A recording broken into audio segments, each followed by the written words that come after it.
why the karma hit him. So maybe you can say something about it. Seems very unfair. A brilliant guy, scientist, who has a golden heart and has been ill for quite some time. Well, I mean, you have your question has the answer, you know, within itself, because as you said, everything here it's a product of karma. You know? We come here due to our karmas, and then we work our karma unfolds, we burn it, we learn something, hopefully we progress, we grow, and then when time comes, the body gets older, and like any and everything in creation, in the manifest, it comes and it grows and gets old, and then it dies. So there is nothing strange about that. The only problem we have with that is due to the fact that we identify with the physical body, and we end up believing that if the physical body dies, I die, you know. So, and then of course, because that is not really in our nature, deep inside we know that we should not be dying, and deep inside we know that we don't really die. So we have the intuitive knowledge that makes us somehow reject mortality. We don't accept mortality. And that's why we end up having this trouble. And it's because of a basic misunderstanding. We take the physical body to be the I, and then when the physical body develops old age, illness, and then the death begins approaching, we begin asking all these questions: why me, why me, why me? Everything and everyone comes and grows and goes here. There's nothing personal about going, you know, and that is the other side of the same coin called life. You know, life as an individual, life as a jiva. So we were born, and the moment that we were born, we begin dying. So there is nothing wrong about that. It's all in perfect order with the laws of Ishvara, the laws of creation, of the manifest. So, as to repeat myself, the only problem we have is the fact that we identify with the, let's say, with the bulb, the electrical bulb. And then when the electrical bulb, the filament goes, you know, and then it does not shine, and then we believe that, you know, that we are gone, we are done. If we would rather identify with the electrical power, we would have no problem with the bulb, with the filament of the bulb that goes, because we know that we remain.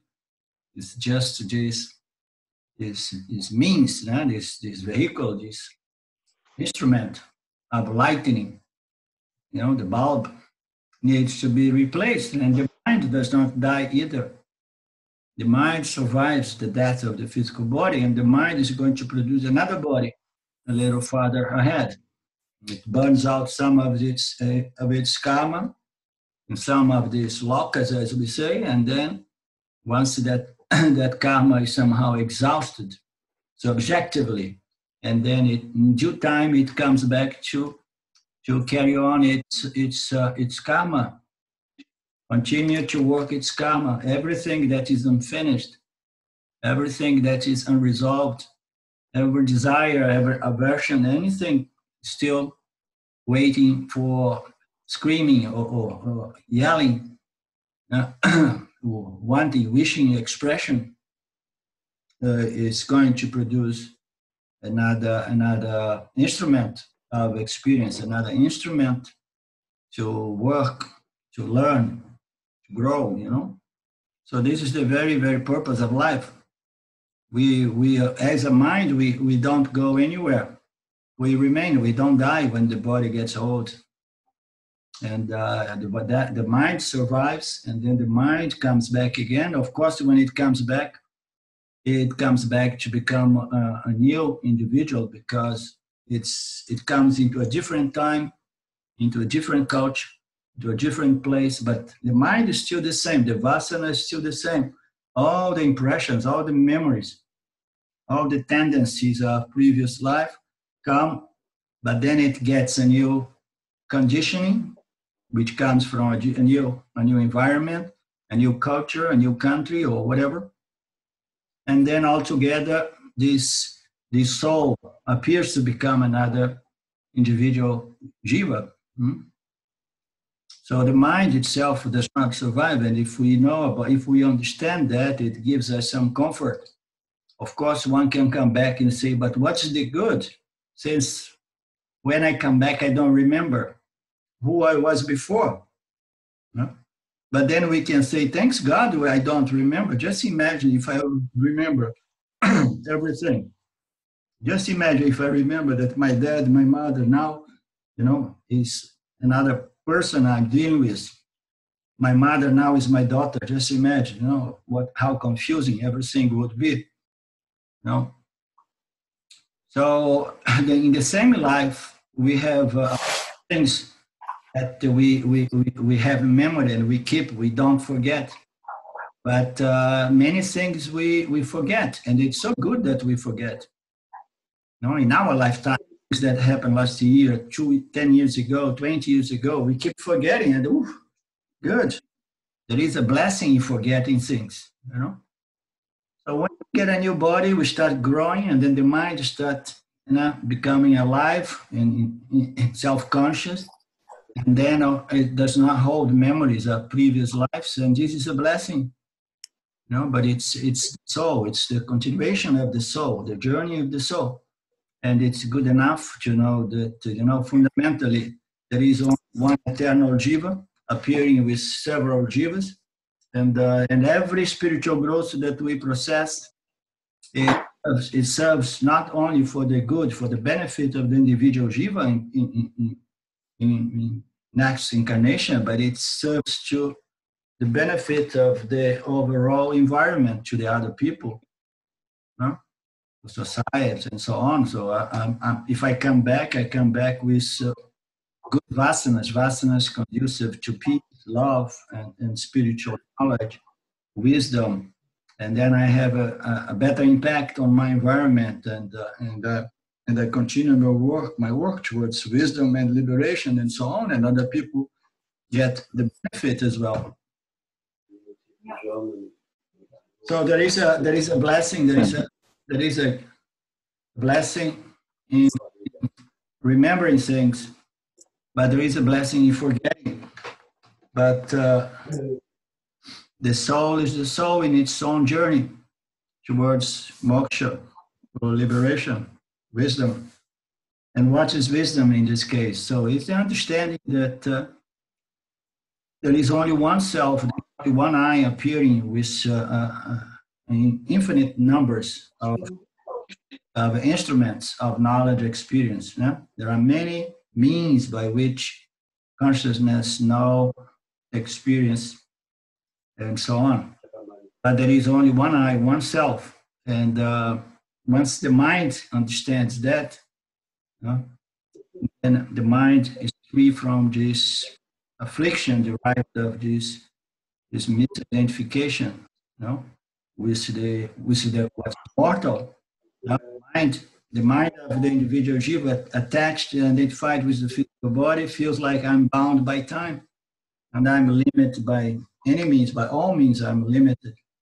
So it needs to understand what is the nature of this mind, the relationship between the mind and the physical body, to know that the physical body is just an instrument by which I can interact with the world. And then the mind is free. And then the mind has to inquire into the nature of the very mind itself to understand that the mind is nothing but pure, limitless, beginningless, timeless consciousness. And this is called the knowledge that frees the individual from all kinds of troubles, psychological troubles, derived by from this misidentification, which what is not really real, but apparently real. So there is nothing in your question, Otosh. So everything is karma.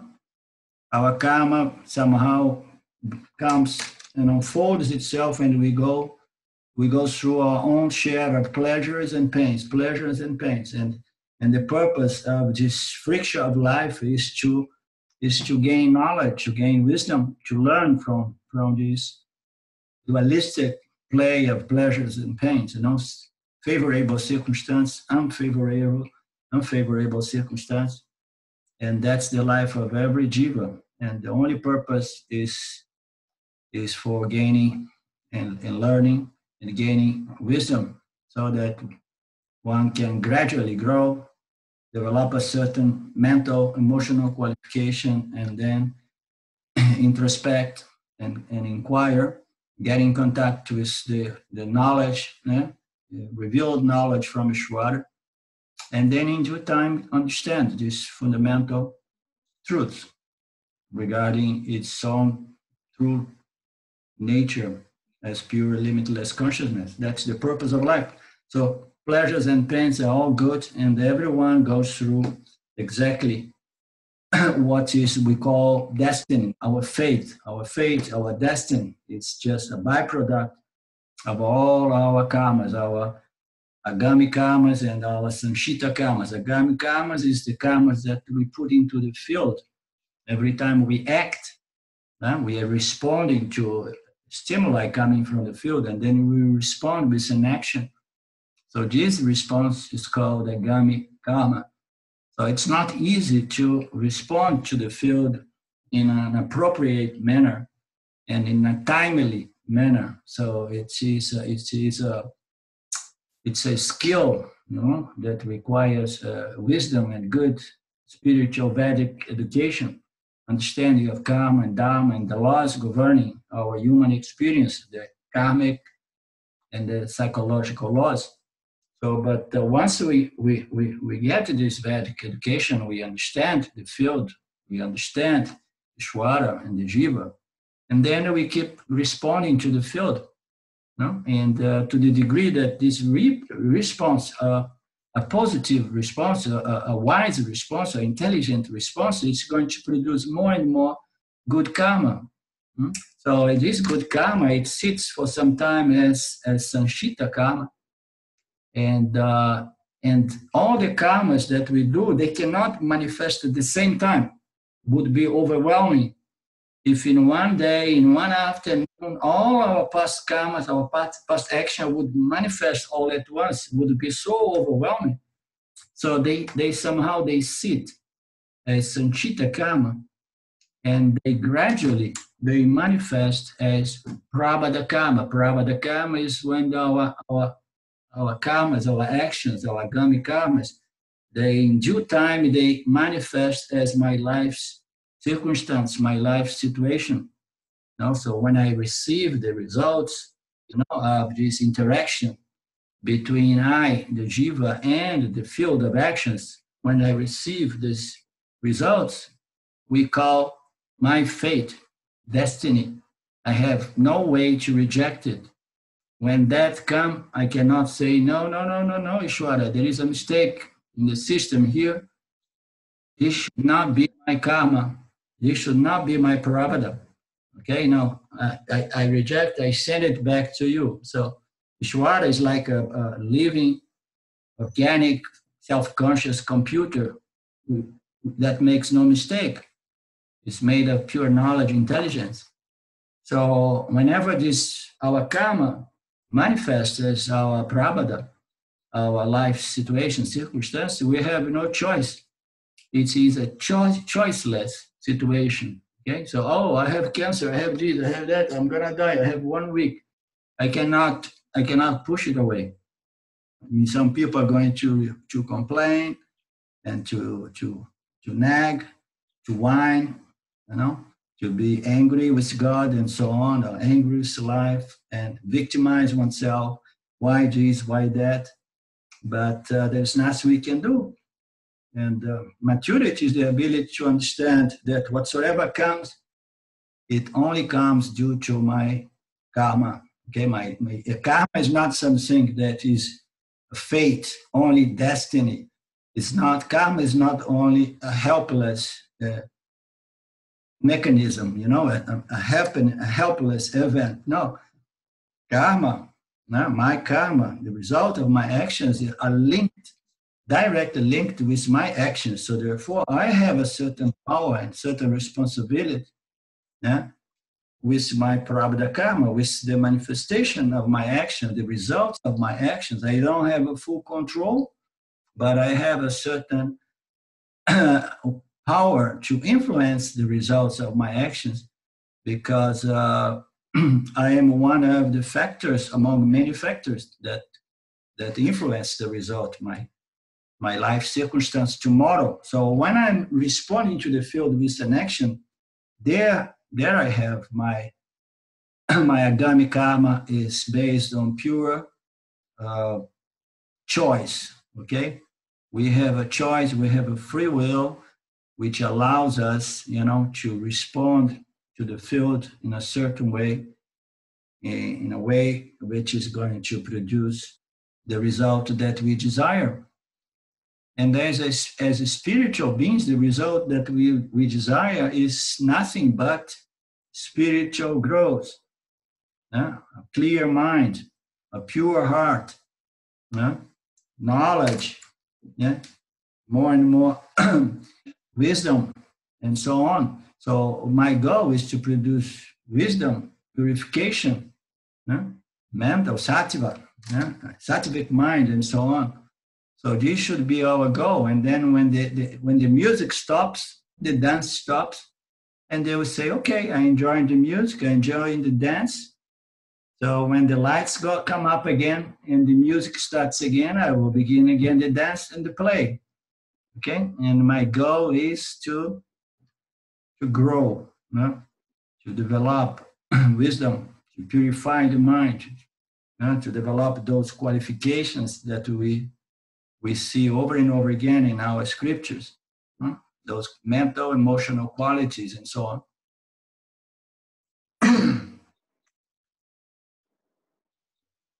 Okay, so we have a free will, but we cannot control the laws that govern this universe. We cannot say to Ishvara, no, I want to change some laws here. No, Ishvara is the lawgiver. Ishvara is the one that controls the manifest by its own rules and laws. And nobody has a say regarding these laws. And it is intelligent design. It's made out of pure knowledge.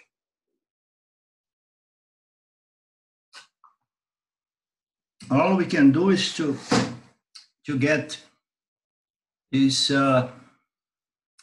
smart, get intelligent, get properly educated, so that we know how to live life here in harmony with Ishvara, with the environment, with the other creatures, the other beings, and in the process of living a dharmic life, we grow. And our goal, we come to Vedanta, and our goal is not only spiritual growth. Our intermediary goal is spiritual growth, mental purification, and development of certain mental, emotional qualities. But our final goal is to come out, to get out, to end up, to come out of this cycle, this samsara chakra, this wheel of self-reinforcing, of vasanas, desires, actions that end up reinforcing old vasanas or modifying certain vasanas. And we are caught up in this, in this dance, in this wheel, in this chakra, endlessly. So we want to come to a point that we say, okay, enough. I no longer want to dance. I no longer want to play this game. I just want to be a free bird, and I want to fly away from this samsara. So does anybody have anything to say in regards to this subject?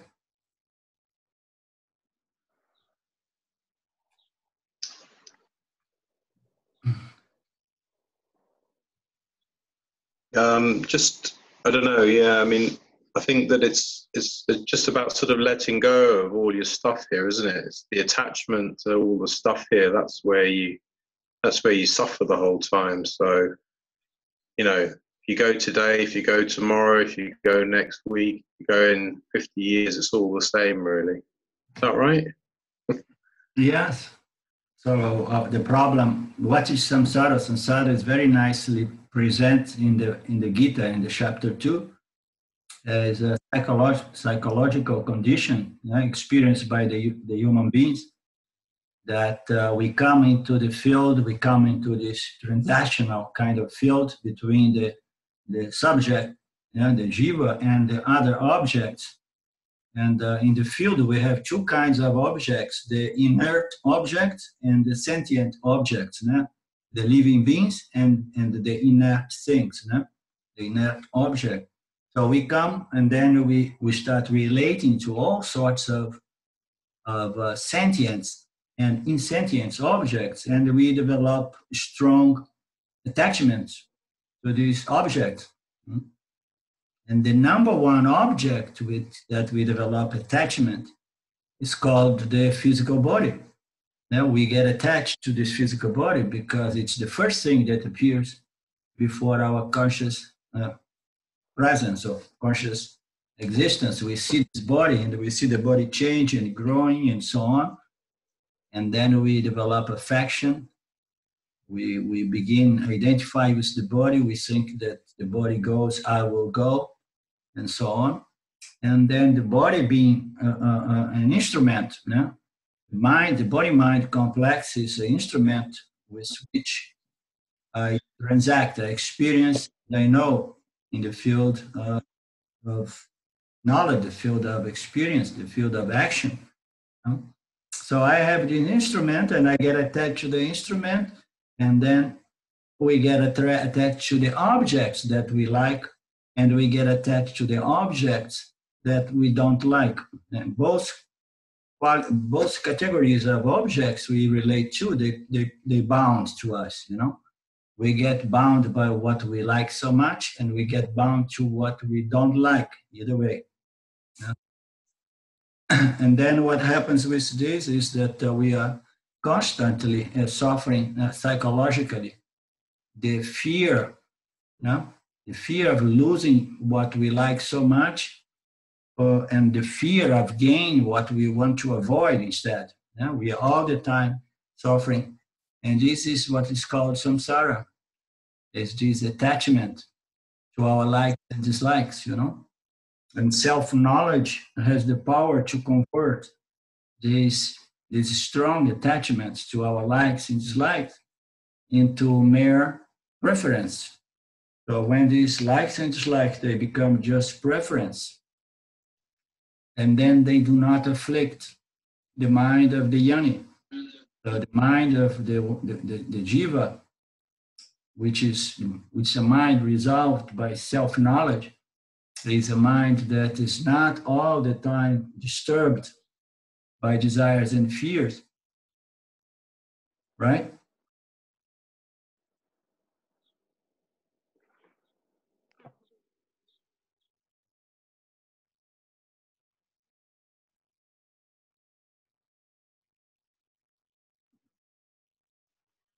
Sorry. Mark, if you're trying to speak, your mic is off.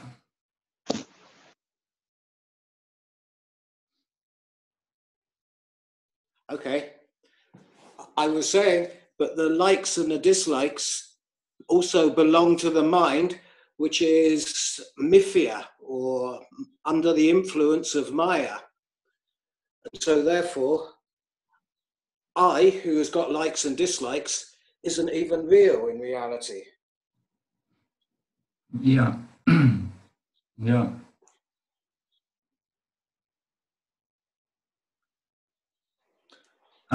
So how come I couldn't hear the last part of your question. Okay, I said the likes and the dislikes all appear in the mind and come from the mind. Yeah. which is also under the influence of myth, which is also under the influence of Maya, and so isn't really real. Yeah. And so separating, you said finally that that we have preferences, but self-knowledge should actually do away with all preferences in reality. Yeah. Yeah, I mean the mind. I mean we have been going through the logic of Vedanta, which is based on the discrimination between the self and the three bodies, the self and the mind itself. As you were saying, the mind is just an object; it's not real. The mind has desires. The mind has has its fears, and the mind is disturbed, okay, by likes and dislikes. Once these desires and fears they turn to become only preference, and then this mind is a mind qualified or fit to understand its true nature as that which is free, all likes and dislikes, free from meteor altogether, free from Maya, free from the three bodies. For all levels of experience, that which we are is free.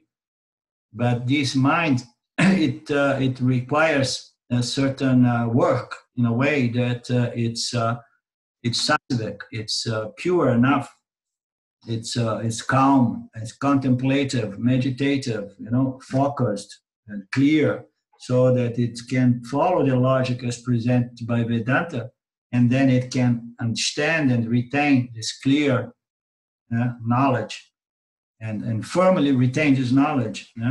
I am that which is beyond the mind, the three bodies, the intellect, and so on and so on. So when the Jnani has that knowledge, whatsoever activity, whatsoever karma he has to work in the field, because there is only Parabdha karma for the Jnani, as we say, okay? For the Jnani, Parabdha karma is going to continue to play. Yeah. But since he's firm with his self-knowledge, this knowledge is well firm and retained. It's what Ramji calls the hard and fast self-knowledge. And then it neutralizes one's likes and dislikes. And at the most, we can say that those likes and dislikes, they appear as mere preference. You understand? So the Jnani, it's because of the knowledge, its true fundamental nature as consciousness, it still lives in meteor, it still operates, it still interacts with the field, it still does things because he likes better certain things than other things. But there is this sense of freedom, this freedom and coolness, because, these are just preference. So it's what is a preference? It's something that if you get, great. If you don't get, it's also great, because you learn what you had to learn here. You know that you cannot control your death. You cannot beat death. You know that the time comes that your body has to go as well. There is no anxiety in regards to that. You cannot change which is not changeable. Okay, what belongs to Ishwara, you leave to Ishwara. Now, my Ishwara, you just hold your firm knowledge as pure, limitless consciousness. And therefore, you still, because the jiva with this, it still has to interact in the world. And it does things. We look at the life of people like Shankaracharya or even Shimayananda. There was so much action, so much rajas, supported by pure sattva, and these were beings, so intelligent, so wise, and so full of knowledge, and at the same time energy to have a positive impact in the field, in the Dharma field. And then they work, 24/7, 12, 15 hours every day, and are they really doing things? No, they are being done by a higher power. Higher power is doing this instrument, which is an instrument composed by a lot of sattva with a lot of rajas that allows Ishwara to really have a positive impact in the field. You understand? So, but none of the Jnanis have a problem with respect to the results of all those 24/7, 15 hours of work daily. They don't have a problem. They just do it because They are following their nature. They allow Ishvara. I think it was Stephen said, so it's a let go and let Ishvara run, you know, I mean, use you up, do you, you know? You allow Ishvara to do you, to serve you. I mean, you serve Ishvara as an instrument so that that the Dhamma field can be benefit. You understand, Mark? I mean, of course, that our goal is to discriminate Satya from Mithya. Yeah, I do. I was just... And the mind is Mithya, etc., Maya, etc., so on, the influence of mind. But it's also the case that these are two orders of reality that they are not in opposition to one another. And even when you realize yourself in Mithya as in Satya as Satya, Mithya is going to continue to appear to you. You know, this reality, this apparent reality of multiplicity of names, colors, and forms. The mirage is going to still show up as a mirage, but you will know that mirage is not really real anymore. So you are not going to be deceived, you know. But you are not going to be deceived by the universe of plurality. But still, you are going to stop at the red light. Still, you are going to act in harmony with the laws of this apparent reality. Still, you are not going to rob and kill. You understand? So you're going to just naturally, you're going to adjust or to conform your life in Mithya as a jiva, you know, to the laws, knowing that it's not real. But the fact that it's not real does not mean that you can violate it or dismiss it or not respond to it. You understand? We are here to respond to whatsoever Ishvara presents to us. Although it's not real, none of that is real. Huh?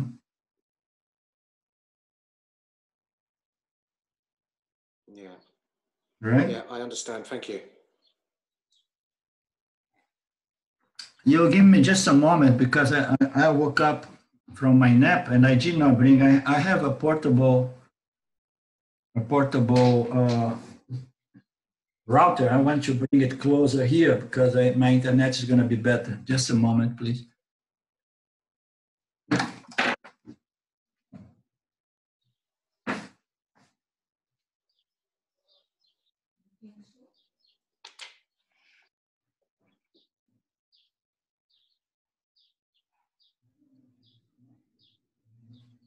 I don't think it's one. Which one? Connector in the background. I don't want to turn it off because it's going to leave it open. No, my door and your door.